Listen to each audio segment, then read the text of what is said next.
So thanks for checking out this video. I hope that through what you hear, you really grow to understand how much God has shown his love for us in Jesus. At Brainerd, we want to help people who are far from God to become committed followers of Jesus. But still, nothing replaces what God does when followers of Jesus actually gather together in community as a church. So this video could never be a substitute for that. And our prayer is if you haven't found a church home, you would find that soon. And with that, let me tell you, we'd love to meet you sometime soon at Brainerd. So I pray that God speaks to you, and please reach out if we can answer any questions or serve you in any way. As we continue through this series called Rescued to Worship, I'm going to begin reading actually in Exodus 2 and verse 11. We're going to pick up kind of the life of Moses. Let me begin reading in verse 11.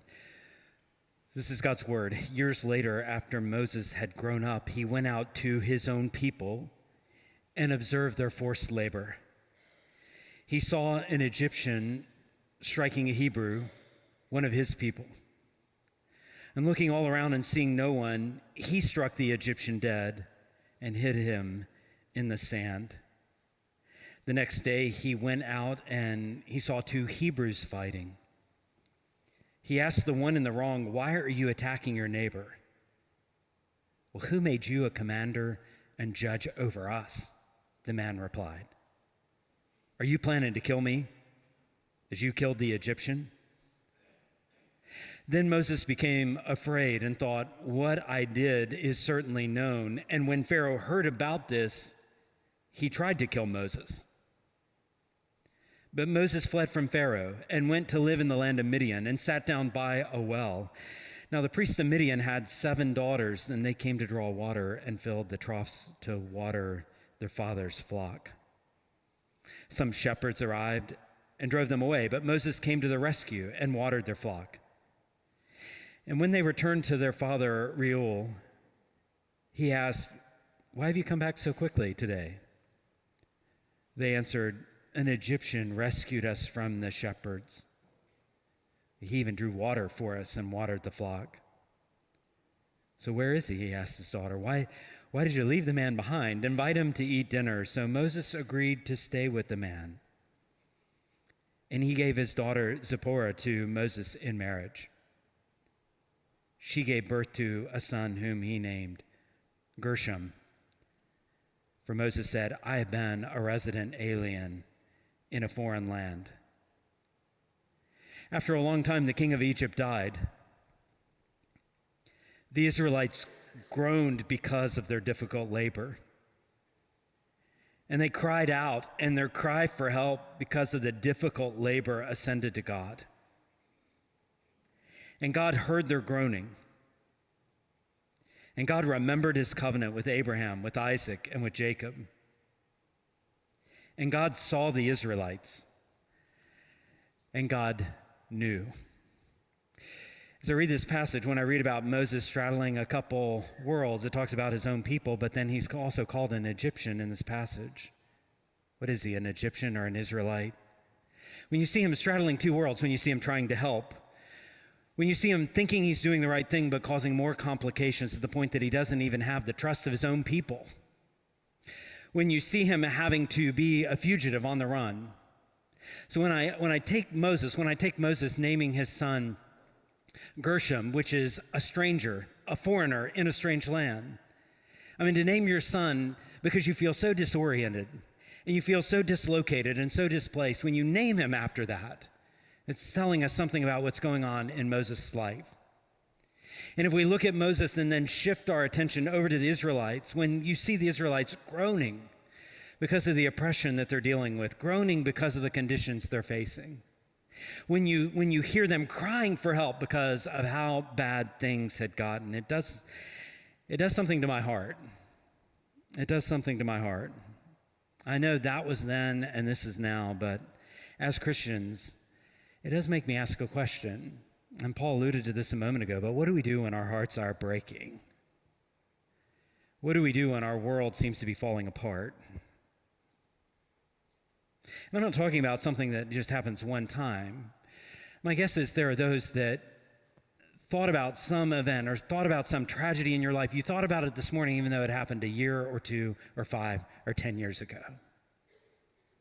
What do we do with those things? How do we talk to God about things that make us sad, even very, very sad? How do we address those things with God, things that are broken, things that are messed up? If we find ourselves like Moses at the end of ourselves, if we find ourselves like the Israelites where it seems like things have gone from bad to worse, what do we say to God? How do we talk to God about that? And if we can't talk to God about it, what does that say about our relationship with him? If we can't pour that out to him, where is our relationship with him? Every time I read about this passage, every time I read this groaning and oppression, it makes me think about the subject of lament. Lament, these prayerful expressions of pain. And growing up, I have to tell you, very likely, I didn't listen carefully to every single sermon that was ever preached. Full confession. You probably don't either.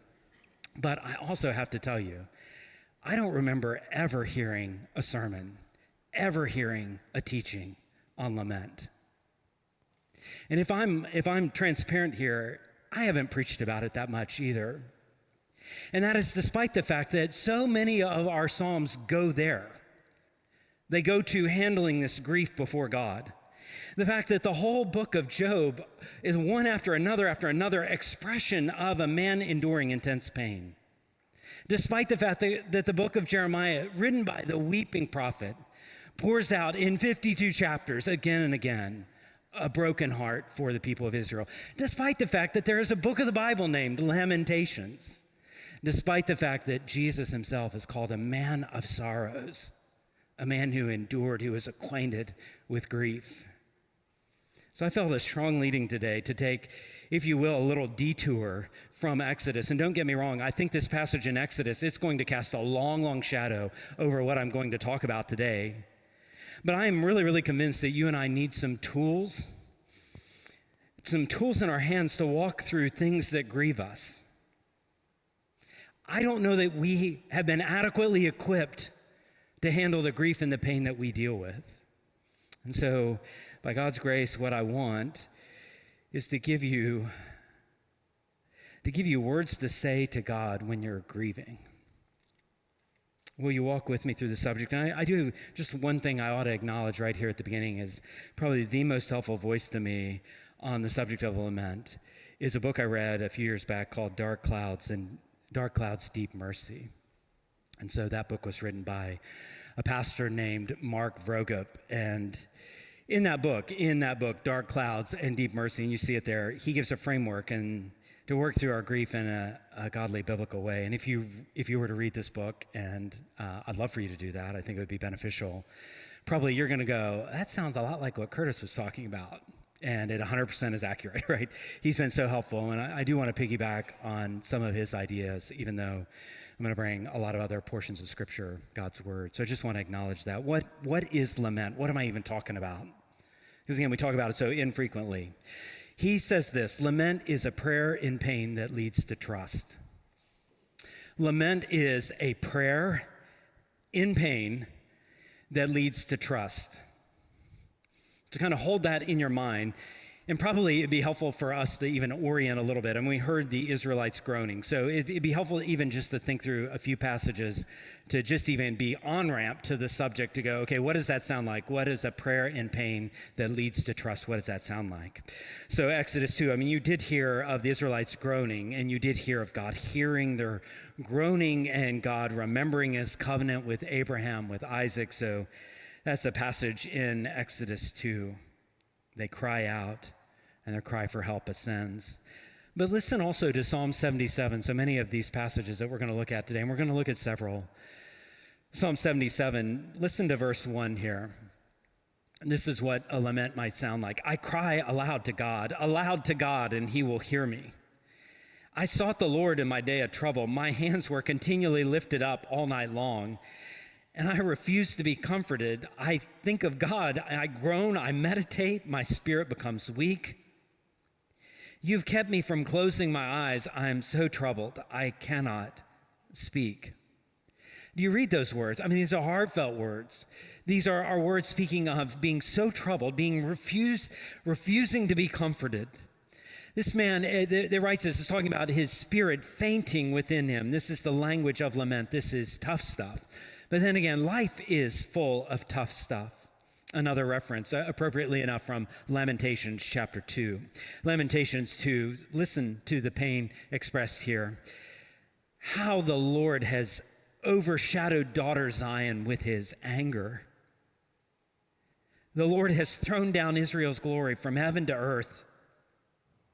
He didn't acknowledge his footstool in the day of his anger. Without compassion, the Lord has swallowed up all the dwellings of Jacob. In the Lord's wrath, he's demolished the fortified cities of daughter Judah.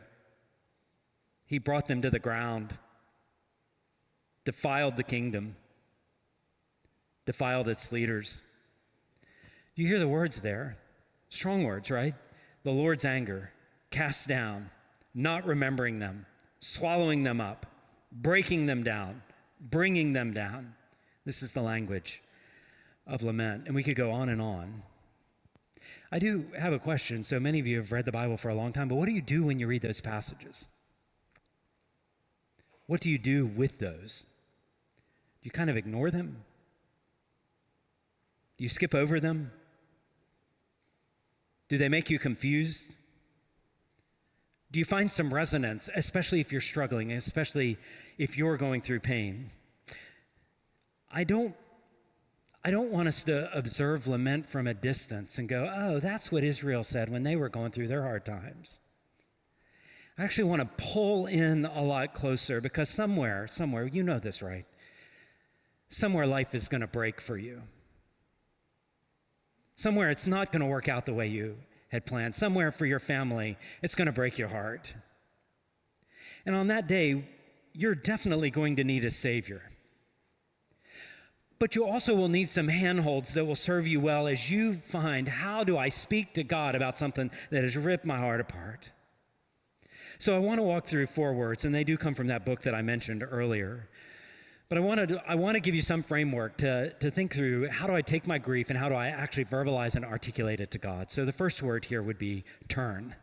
So lament is about turning. What am I talking about? Can we get an idea of what exactly it means to turn? So in Psalm 130, this is what it sounds like. Psalm 130 and verse 1, out of the depths I call to you, Lord.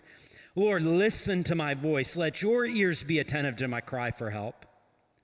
Notice this is a turning to the Lord. Psalm 143, verse 1. Lord, hear my prayer. In your faithfulness, listen to my plea. In your righteousness, answer me. This is what it sounds like to turn to the Lord. Psalm 102 and verse 1. Lord, hear my prayer. Let my cry for help come before you. Don't hide your face from me in my day of trouble. Listen closely to me. Answer me quickly when I call. This is what it means to turn. You aren't the first. You won't be the last to have your heart broken, to feel that the world is broken. So what do you do with it? Do you turn to the Lord? Do you talk to him? Do you direct your attention to him? Do you seek him? I guess you could be in denial, just pretending that this world that's breaking is an illusion. I guess you could turn in and push everything and everyone away and isolate yourself.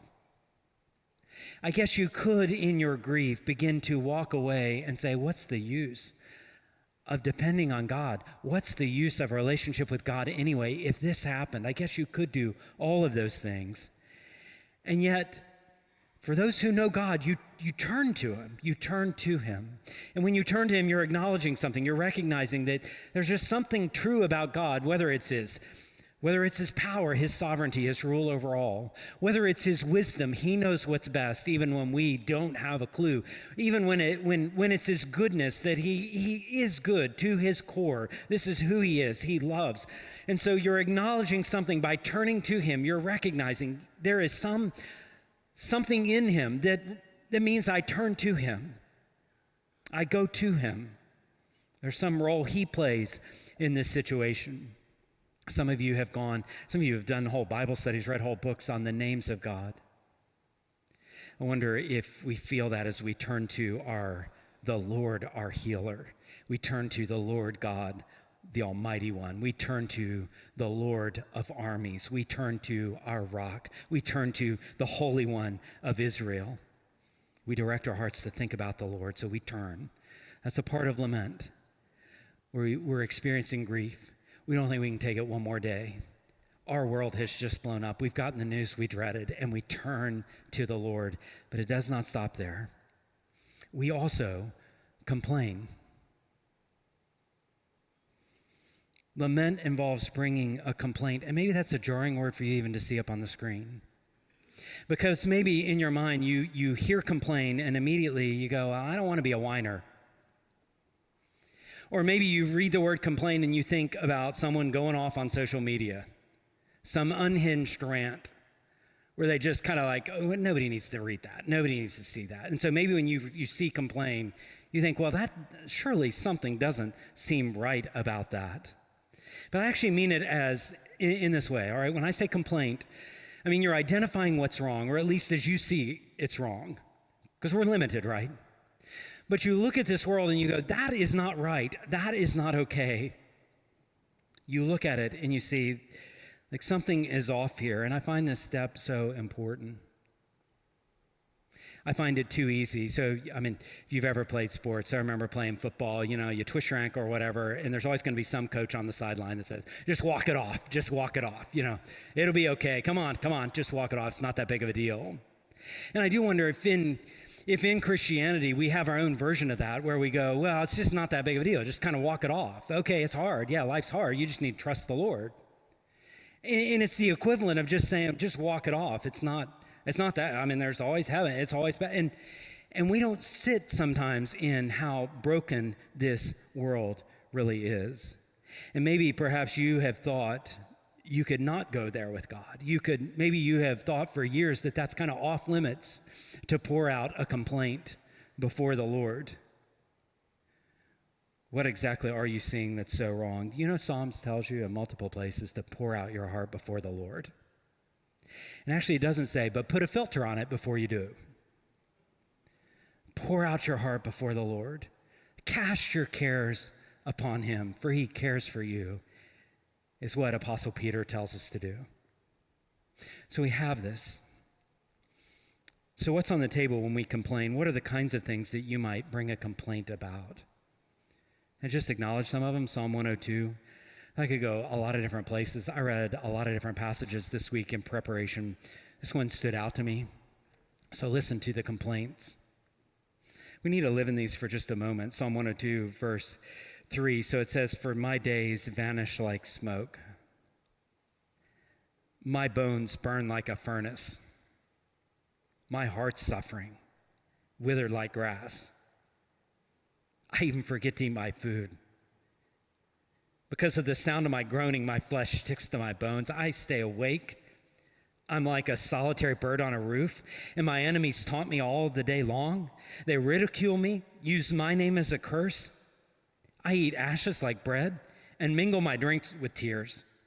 Because of your indignation, because of your wrath, for you have picked me up and thrown me aside. My days are like a lengthening shadow, and I wither away like grass. This is blunt identification of what's going wrong.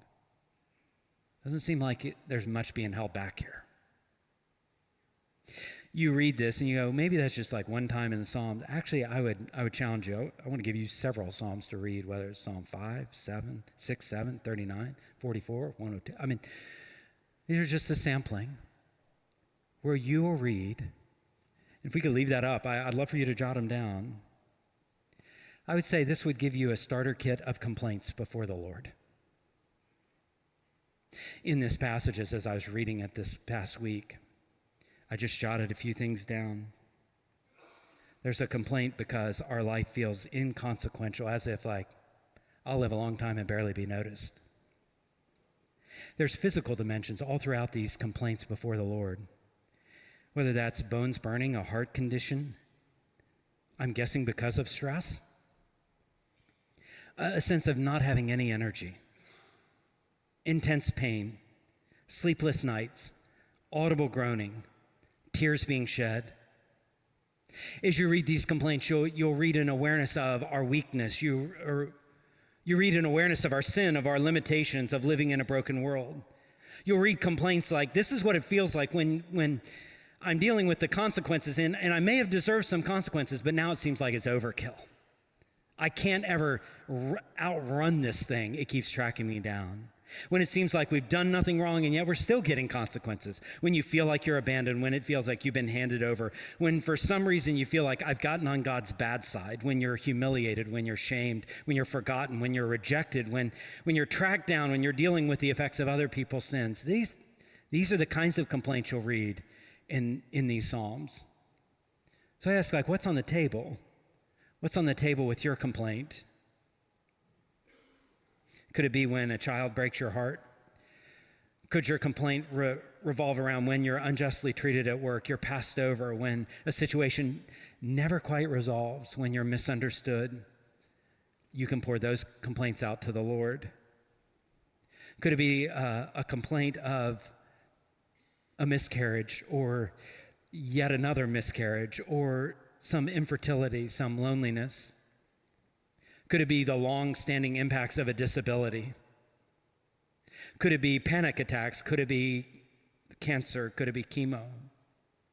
Could you pour out your complaint about a mental illness that has affected your life, chronic pain that you're dealing with, Alzheimer's that doesn't look promising, overdoses, betrayal, being a victim of injustice?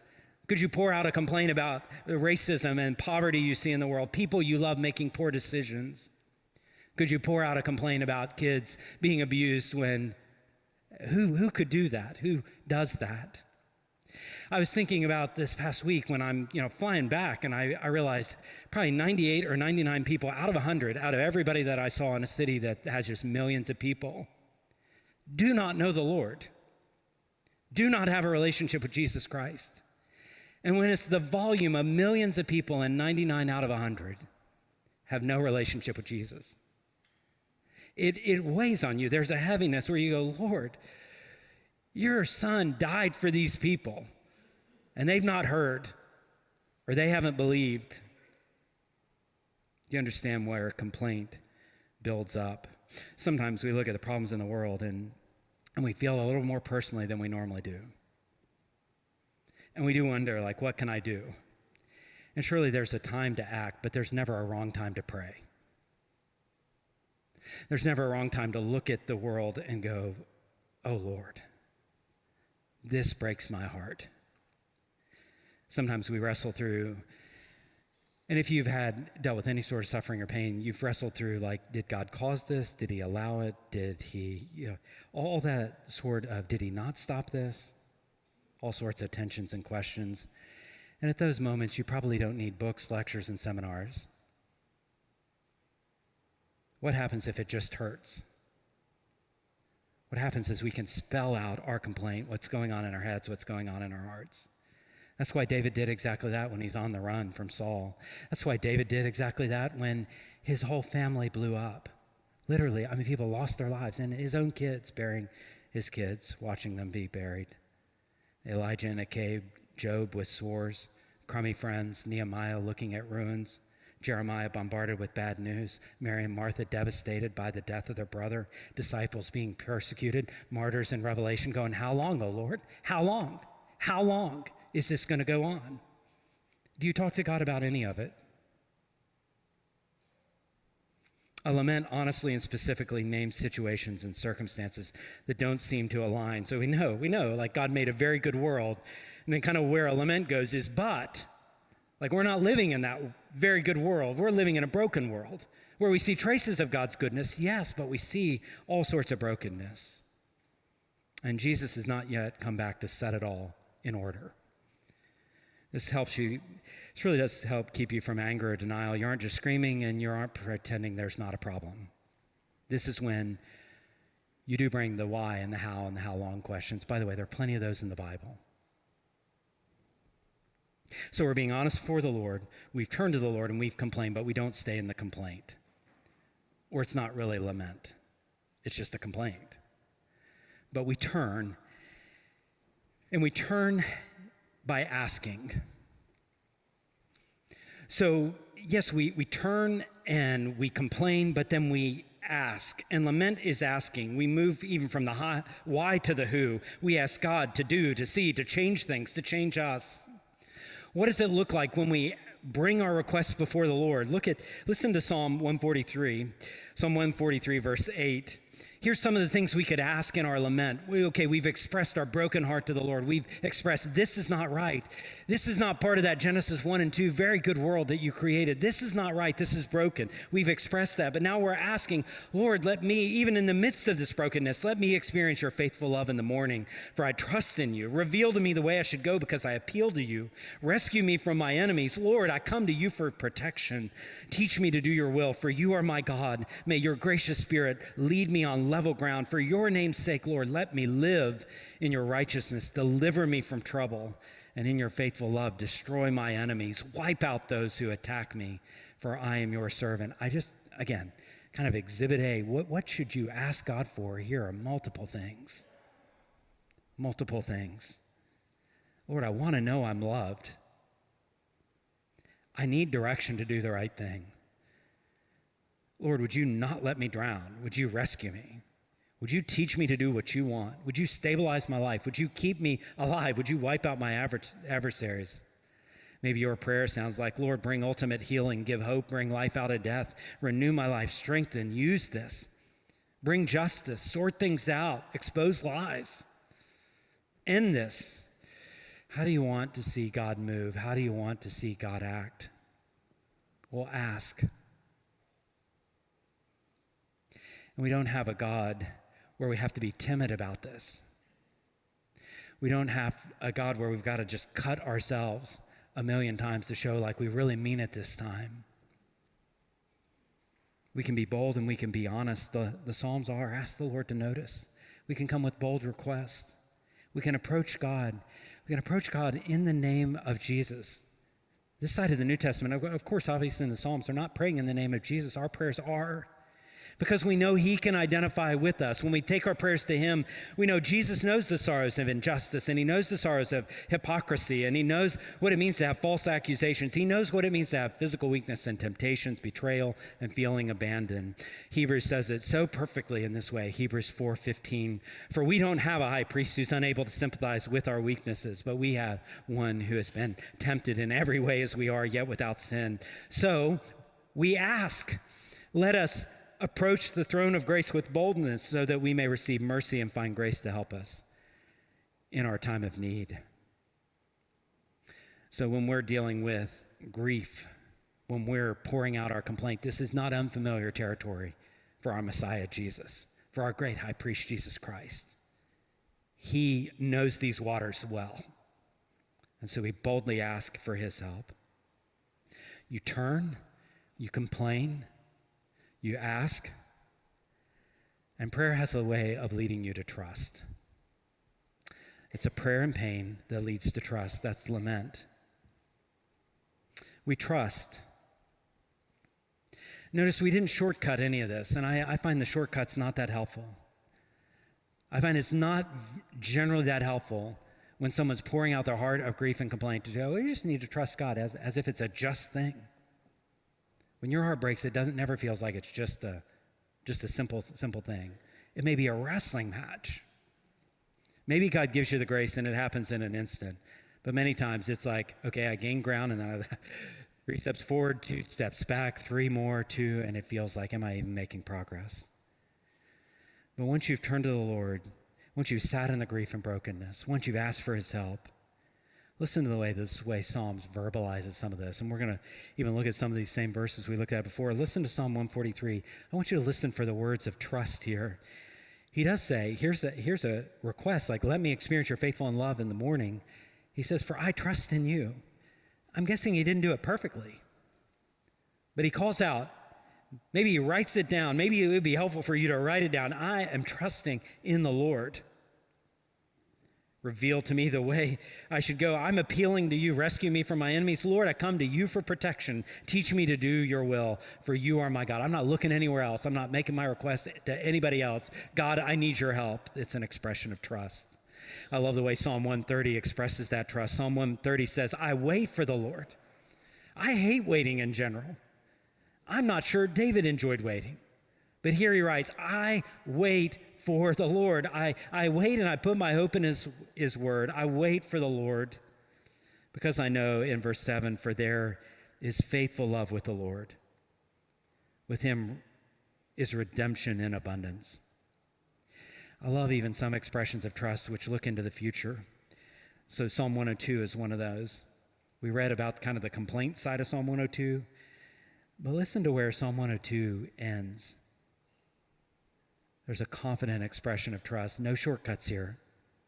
But after pouring out like my body's fallen apart, this will be written for a later generation, and a people who have not yet been created will praise the Lord because he looked down from his holy heights.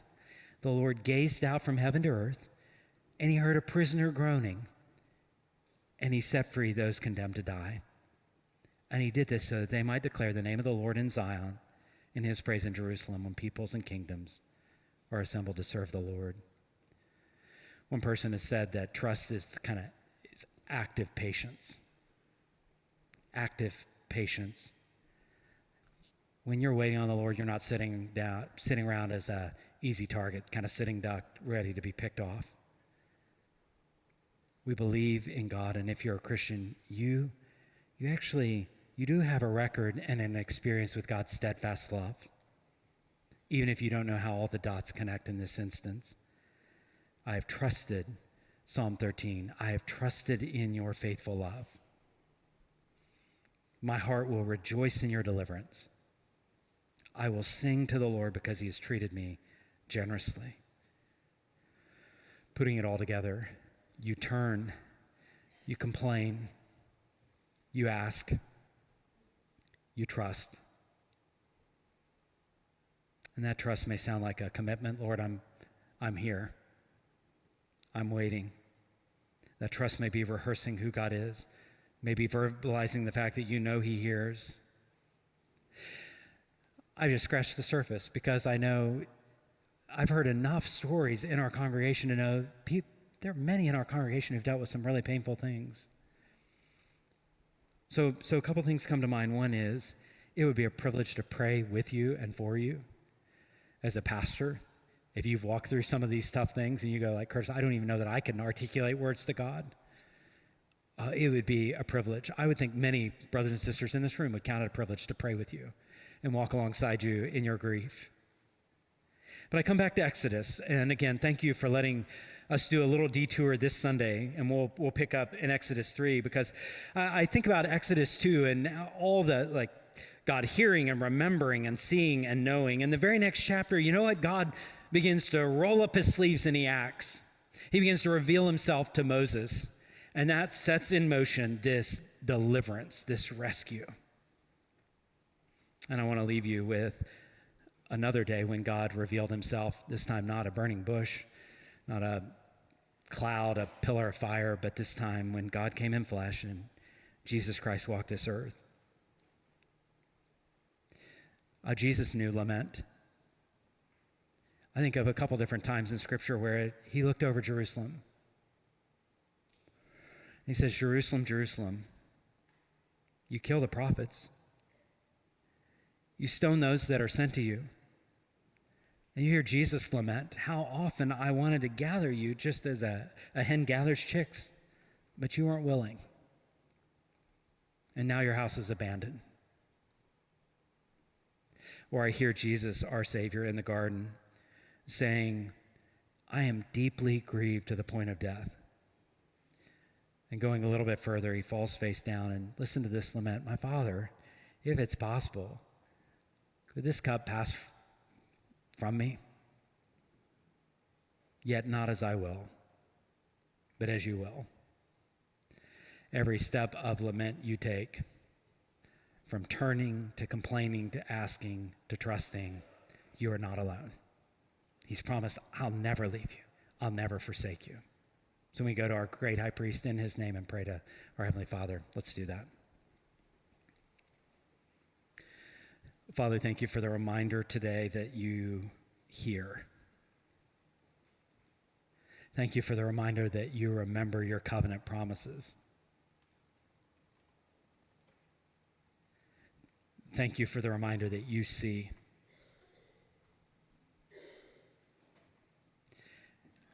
And thankful, Lord, for the reminder that you know exactly what's going on. May you use these words, this time in your word, what we've learned from the Psalms, what we've heard in Exodus, what we've learned from Lamentations, what we've heard from the lips of your Son. May you use that to give us words to say that actually build our trust.